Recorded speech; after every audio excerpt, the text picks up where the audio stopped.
That's James's dinner. He might have some Funyuns with it. Grapefruit juice and kombucha.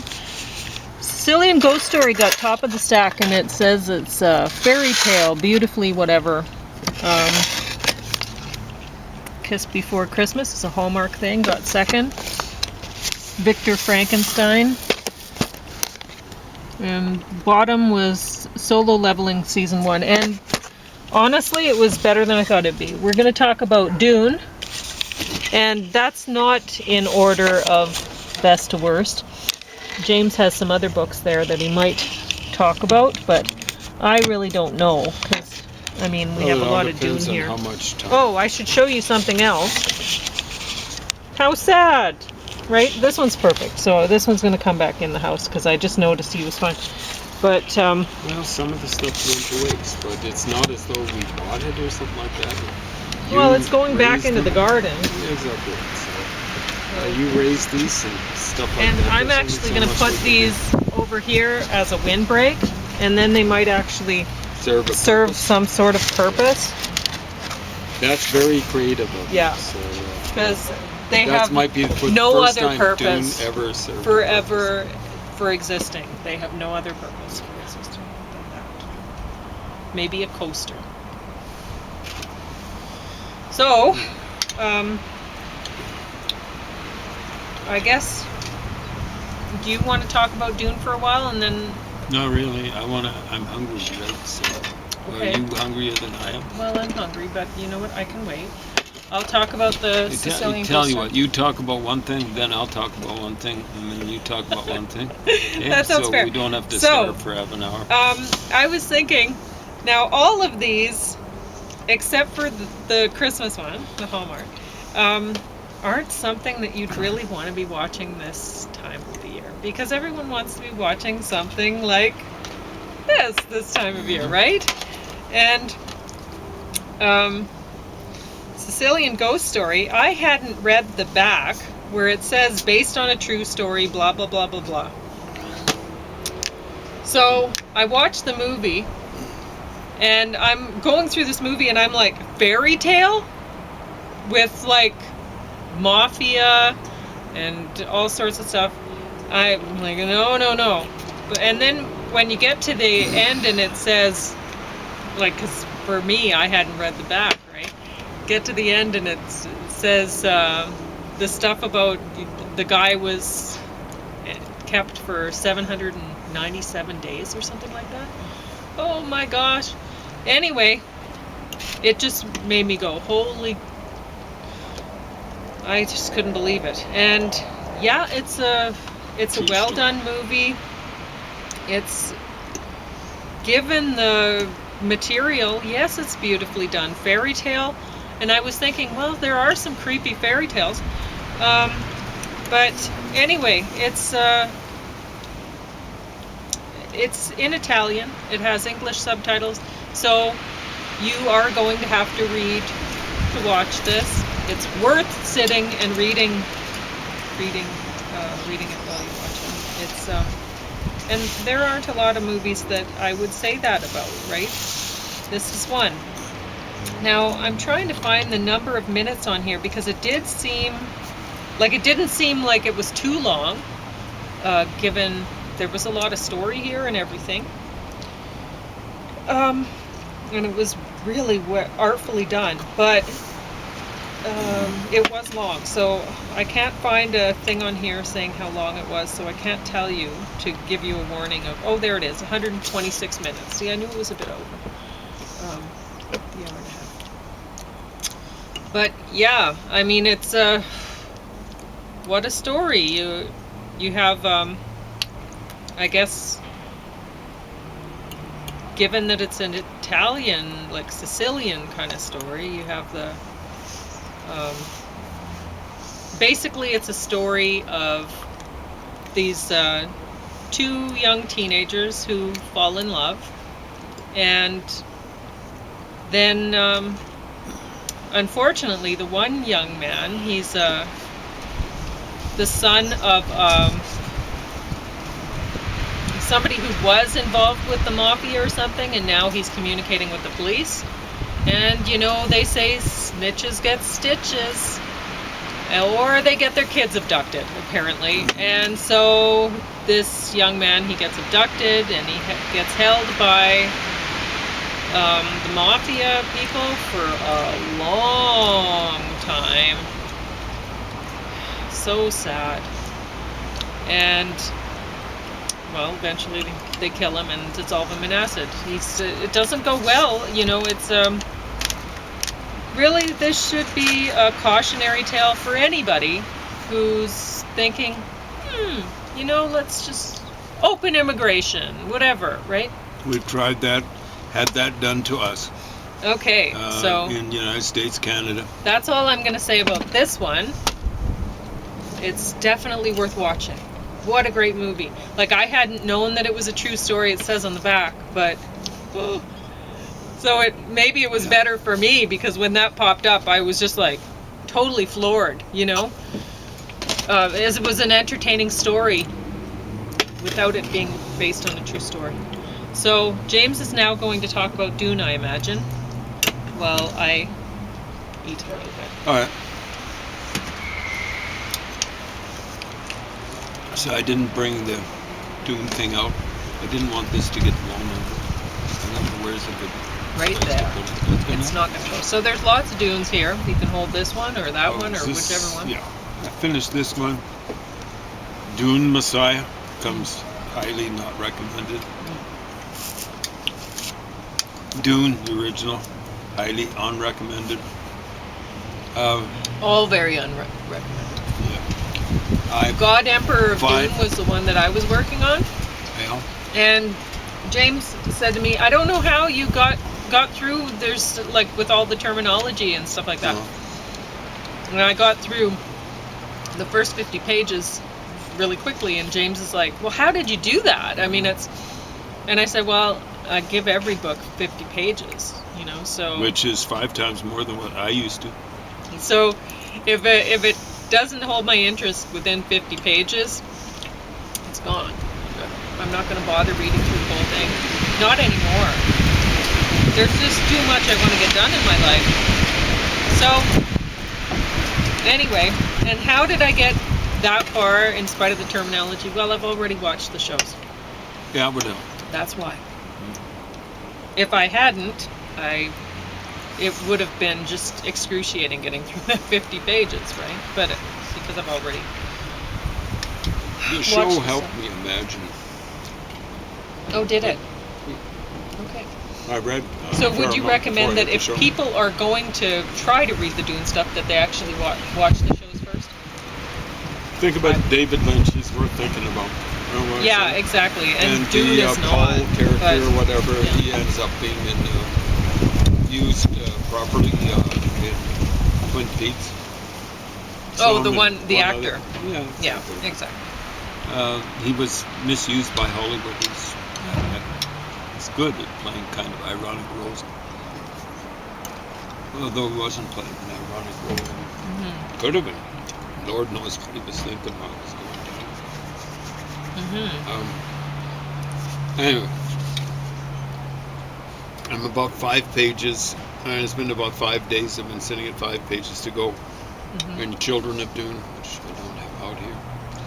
Finished up the notebooks of Frank Herbert's Dune, maybe. Or is it Songs of Muad'Dib? Books edited by Brian Herbert. Something like that. Anyway, so I finished Dune Messiah, Children of Dune, and one of these things, notebooks of Frank Herbert's Dune, or Songs of Muad'Dib, or whatever. Muad'Dib. And doesn't get better. So I've finished more than half of the stuff by Herbert, having to do with Dune. And I've still got more than he deserved. More than Frank Herbert deserved. It's no, yeah, you I deserve like to think way it's more less. than that. Well, I deserve way less. Deserve not have visited on me. But I didn't get through God Emperor of Dune, and you got through 50 pages of that. I have not gone through Heretics of Dune, and I haven't gone through Chapter House Dune. I don't know if Pauline will ever order these up. Mm-mm. Again, they're going back to the library Mhm. sometime between now and tomorrow at 10. So, So, folks, if you're lining up at local libraries in southern Alberta waiting to get hold of these things, they're all there you- yours. She beat me to the punch. I was waiting for all your. And she said it better than I was going to say it too. Thank you for the laugh. That was sorry. This is her sore shoulder. I almost sweated her on the sore shoulder. Okay, so A Kiss Before Christmas. This has Terry Hatcher in it. Poor And James thing. Denton, both in I've always kind of felt leading sorry roles. for her. So, have you? Terry Hatcher. Wasn't she in a Superman thing where Oh, I played don't know. Lois Lane? But she's lovely. She Anyway. is, but she apparently had not a very nice job. Oh. But Well- not to have to do with her parents, but some sort of scumbag. I thought she did a good job in this. Yeah. And I mean, you don't expect a whole lot from Hallmark, but one thing that you can expect is that you're not going to have some seriously offensive, by anyone's standard, content in the movies. So Yeah. Well, something you can slap on the TV when company comes over, say you're having Christmas dinner, and people need to watch something while they're digesting their turkey dinner or whatever you're feeding them.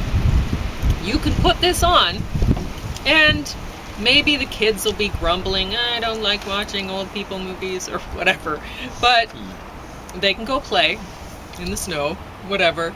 And none of the family is going to be offended by this. They're probably going to enjoy it. It's a good enough story. It's good enough acting, though?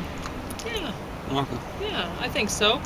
It's a story about what if I'd, like Sliding Doors with Gwyneth Paltrow. What if I had done this and not that, or whatever? And what would my life be like, sort of thing. And really, in the end of the movie, I don't think it matters either way how it's going to happen. He would have missed out on a lot of seeing his children grow up and whatever, but that's about it. I think he would have ended up with a wonderful life with, sometimes people are just meant to be or whatever. So, yeah, it's sort of that way. But one thing about these sort of movies, that, like in this one, he's thinking, oh, well, maybe I should have been more ruthless, a businessman or something, and then I would have Been a millionaire. yeah, been really successful financially and whatever. Instead, he has a family that he loves, and he's been putting his time into that. And so, anyway, it kind of bothers me because there's this assumption that is made when people watch this movie, or movies like this, or when young people watch movies like this, teenagers, and they think, oh, well, if, like, I was hiking with somebody I met on the trail up at Akamina, and he was talking about, he asked if I had any children, and I said no, and he was like, oh, well, that's a smart decision, because the children are so expensive. They cost us. He's a numbers person, right? And so he knew the numbers. He was like, and he thought that. And the thing is, you probably look how wealthy I am. I have no children. James has no children. Look how wealthy we are. We're not wealthy. So it's I think movies like this make young people decide, oh, well, I'm going to be wealthy if I don't have children. Well, that's not the case. It doesn't happen that way.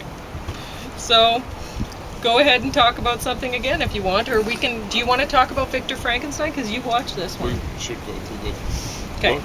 At least So we've gone through the Dune. James going to talk What I'm about going to this. say is advertisers a while back, maybe a generation back, started advertising for gay people because they found out that they were better off than the average married person or something like that, because they're able to save money not having kids. That's what advertisers would figure. I figure advertisers would be going after, that's what some people were saying, they'd be going after families with kids because it's some money for the kids. The money's coming down, you know what I'm saying? Well, Copeland was talking about how Elizabeth Taylor's White Diamonds perfume sold a lot, like there were a lot of people bought that perfume. And it wasn't because the women actually wanted the perfume, but the people doing the marketing had enough sense to advertise the perfume during children's television programming, and so the kids remembered that, and they put it just before Mother's Day, and so kids bought. They're thinking, oh, white diamonds, this is fancy, I'm going to buy. So the kids, that's what they wanted to pick out for mom, right? Fascinating. So it really. I don't know. I mean, a lot of, like if you're talking about homosexual men, well, discretionary income and stuff like that. I mean, pretty high. Yeah. By comparison. And maybe like to buy toys more. I don't know what it is. Heterosexual guys really like. They sure like buying toys for themselves, right? And so why not? So maybe it is a smart marketing move that way, but yeah, I think most of the guys that play around with stamp collections and comic book collections, I think most of them are frustrated heterosexuals. Now that I think about it. Anyway. Victor Frankenstein. Well, I just wanted to talk about what if.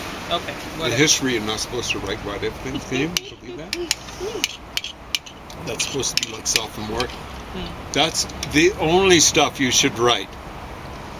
The what if that people personally shouldn't regret, and societies personally shouldn't regret, collectively shouldn't regret. The stuff that you can't do anything about. But when it comes to, for example, voting Republican in the United States since World War II, where it's actually been since 1912. Well, yeah, we're sitting here on Remembrance Day. You don't do that. You say, what if we hadn't? What if we hadn't? You wouldn't have had, since 1947, you would have missed out on 10 recessions. Right, so missed out on 10 recessions. You've got to ask those questions in history, and frankly, you've got to ask them when it comes to your personal life. When it comes to stuff that you can't do anything about, I recommend not wasting your time. What if, for example, I hadn't had cancer? The type of cancer that I've got, bone marrow cancer, they don't know what causes it. So I can't go around saying, what if I hadn't been smoking? I don't smoke, it doesn't make any difference. There's 2 different doctors. I asked them, what did I do wrong? And they both said, how many of your mothers, uncles died of cancer? Well, 4 or 5 that reached full adulthood. Yeah? And then they just said, you didn't do anything wrong. So you can't go around saying, it's not worth it, going around, what if this, that, and the other thing? Yeah. That you can't change. Basically, what you can get from this movie is be happy with your life the way it is. And except for stuff that you can change that you're unhappy about, then change it. But if you're happy with your family and that, just be thrilled that you have your family. That embrace it. Yeah. Okay. Victor Frankenstein. I noticed it gravitated well down the list. It's not right at the bottom, and it was entertaining. I have seen it before. James hadn't seen it. So. I still haven't seen it entirely. I snored through it. I could tell I was snoring. I wake up with a snort. Yeah. I had to apologize, but I was tired. Well, I saw it on the return shelf at the library, and I was like, oh well, I can't really remember what happened in it, and that says a lot, doesn't it? Yeah. So Daniel Radcliffe is in it, and I like him. And the main role, the Victor guy. Oh, that's him. Yeah, Harry Potter. Harry Potter. Yeah. No, He's actually a reasonably good actor. the guy who He plays did a Victor good job. Frankenstein is James McAvoy. Well, he did a good job too. Yeah, he did a good job too. Mhm. So, honestly, there's great special effects. There's great acting in this. So, and the story's interesting too. It's a different kind of take on Mary this. Shelley's story from maybe 200 years ago. Yeah. So James was saying, well, they set it in a different time. It looks like, you know. Not around her time. It No. looks like the late So- 19th century, or late 1800s, or whatever. And that's cool too. Yeah. So anyway, I don't really have anything to say about this. I seem to remember it differently. The last time I saw it, I thought there was the creature that he brought back to life first. I thought it was groaning and stuff I thought it was in pain the first time I watched it. But this one now it doesn't seem to be that way. So They might have changed it. Who knows? maybe they did. Maybe it was too Sure. disturbing for people that way. So what's the bottom of the list? Or did you want to say more? Solo Leveling season 1. Oh my God! I peeked in and then I peeked away. It's It like wasn't as looking bad as at I a thought. car accident. When I put this on hold, I didn't realize I was putting an anime thing, because honestly, I've had enough of watching anime stuff. Where are the noses on this anime stuff? It's frustrating.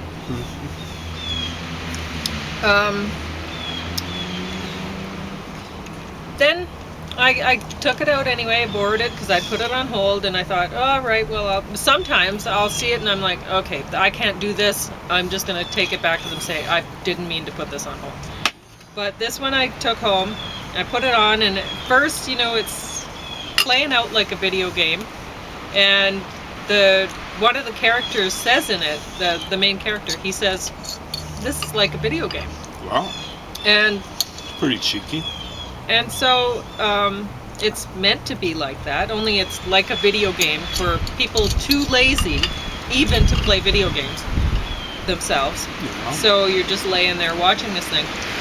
And I did have to fast forward through the opening credits and the closing credits because it was too long. It was like listening to 2 music videos on like bookending the show.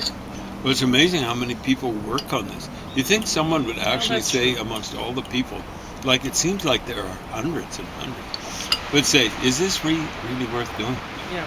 So, but each episode's only 22 minutes long. So when you have that bookending it, you're like, Oh, okay, my how God. much time are they actually putting into each show? So that's frustrating. But really, there's a lot of story here. So it's like an interesting video game, but there's a lot of gore. So maybe not for the youngest kids. No. So I don't know really who. I guess teenage boys would be the target audience for this. But surely even they can find something better to do with their time. Anyway, so that's all I really had to say. I think the base I used up all the time. Well, you have 5 minutes, James. 5 minutes. You want to go for it? Well, I'll go for some of them. Okay. Mentioned this before, Costa Rican Spanish. Don't bother getting these little things. Unless you're interested in learning the language. It's a different way of learning a language, looking at stuff. But if you're thinking about a phrase book for going down wherever you're at, you're not really going to be able to communicate much unless you really, really digest this. You might as well take a course in Spanish. It might be useful. There is a vocabulary in the back. Do they call it a vocabulary? Dictionary. They actually call it a dictionary. So you could say a shopping center. Well, actually, it's color coded like shopping. So you could say, looking for, where can I buy a padlock? And ¿a dónde puedo comprar un candado or something like that? You could actually show it to someone instead of trying to speak it. Would be useful. So now we're getting into, let me see what I'll say for a little while. Yeah, I've been looking at the Soviet Union, problems with it. I've talked before about the Summit Series, 1972, where Canada just edged out Russia and the referee. The Russians were doing all sorts of dirty tricks, the Canadian team. And what the dirtiest trick was having really filthy, not just dirty, filthy refereeing coming from the International Ice Hockey Federation, or whatever it's called. This is about, for a while, the greatest chess player of his time, and close to, if not the greatest player of all time, up until recently. The Scandinavian guy has kind of surpassed his achievements. This guy might have surpassed one of his idols, maybe his idol, Bobby Fischer, an American who did very well, despite tons of Russian cheating. Some of it, most of it actually legal. There's no way there should be matches where the matches are adjourned, because what happens is these folks will have teams that will work on an adjourned match. It'll be the next move and the strategy for the match once it's put back into session will be the work of a team, not an individual. So this guy was actually sabotaged, and to a certain extent effectively, by his very own Russian Chess Federation, or Commie, the Soviet Chess Federation. They didn't like him. A very young pup, when he started to show lots of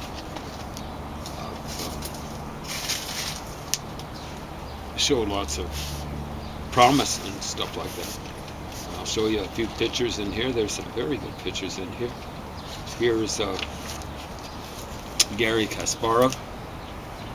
He's 4 years old, playing backgammon with his uncle. 4 years old. We don't know how well he's playing, but he's concentrating and stuff like that. 4 years old. Looks like a happy individual. Not smiling on the cover. This is kind of his playing face, but here he is smiling in the crib. He's smiling with his mom, but smiling on a... Look, Ma, no hands on his tricycle. How much time? A minute? A minute and 30. A minute and 30. So that's a kind of cute picture of him. That is great. Yeah. Here he is playing backgammon with his uncle, and he's 4 years old.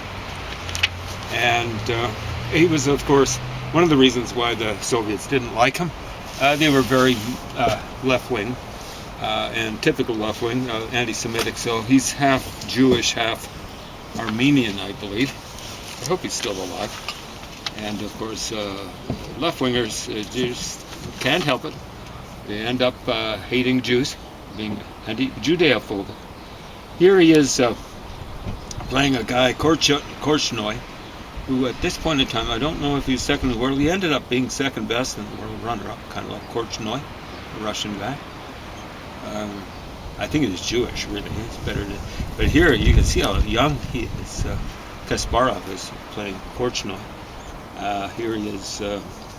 This is the Soviet Youth Championship team, and there's Garry Kasparov.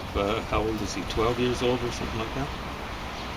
75, I believe. Yeah, 12 years old, and he's far small. He was saying he's small for his age, but still well younger, much younger than the other people on the team.